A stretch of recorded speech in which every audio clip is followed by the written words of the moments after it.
we know that that's where community is built, is over meals. That's where people have a chance to talk.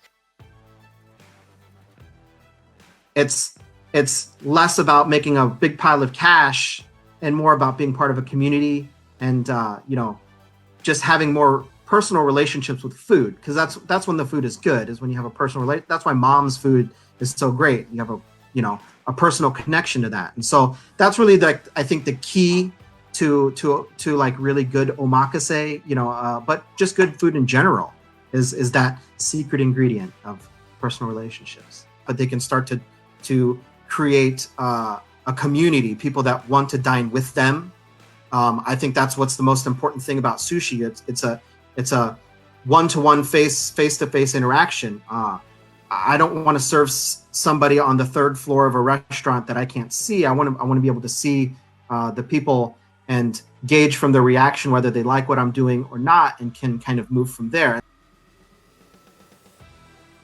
I'm big on promoting female chefs. Like even at the Beard House, I had an all-female team, all minority team. I think that for me is something, again, that's near and dear to me.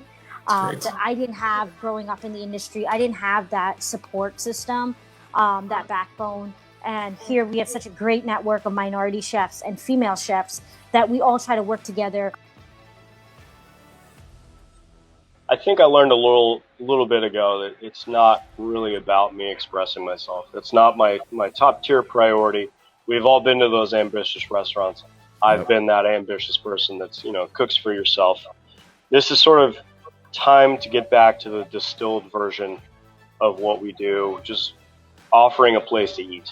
It can't be a community gathering place because, there is no community 6 feet apart and no visible mouths. So it's got to be like comfortable and caring. I think it's super important just to have the opportunity and really to be blessed enough to get to interact with all these amazing people. I think I'm really lucky that I do get to go and talk with all these people, whether they are, on the growing side. We've got to go, Story City has an amazing, still kind of recently opened meat locker. And those are not things that you see very often anymore. And I think, it's really fun for me to be able to go back. When I was growing up in a small town in Southwest Iowa, all I ever wanted to do was to eat at a restaurant that had a commercial. I was like, oh my God, I just want to eat somewhere. That was it. I was like, you are living life. You get to go to Applebee's, like, whew, this is amazing.